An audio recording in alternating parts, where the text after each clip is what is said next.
Salam Malaysia Madani，各位朋友们，中午好。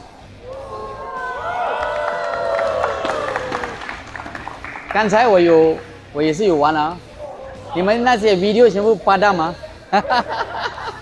ah. Terima kasih saya ucapkan kepada coach kita, Coach Chin dan pejabat ahli parlimen yang kita telah berjaya menganjurkan kejohanan YB ahli parlimen bagi beregu 17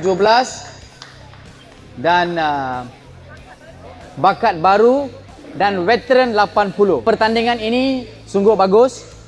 Saya tengok kehebatan tuan-tuan puan-puan, memang full of energy, energetic, dan saya yakin Segamat mampu melahirkan lagi lebih ramai bakat-bakat untuk pergi ke MSSD, MSSJ dan juga untuk ke peringkat kebangsaan. Saya sebagai ahli parlimen mesti sokong mana-mana atlet daripada Segamat untuk ke peringkat nasional dari segi sumbangan dan kewangan. Kita mau lihat, kita menyokong semua bakat-bakat daripada Segamat untuk mengharumkan nama Parlimen Segamat ini. Sekali lagi saya ucapkan tahniah kepada semua yang bertungkus lumus dalam 2 hari ini. Yang menang bukan menang semua, yang kalah bukan kalah semua. Saya yakin sukan mampu menyatu padukan semua rakyat Malaysia.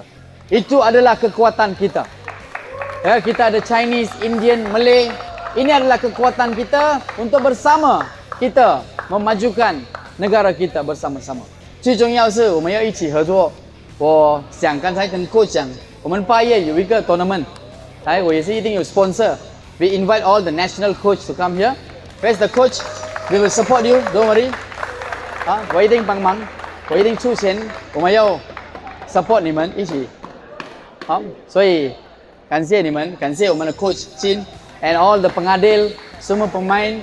Saya ucapkan sekali lagi sekian, terima kasih. Salam Malaysia Madani dan salam maju Johor. 谢谢 ，Thank you, Nandri, Vanakkam.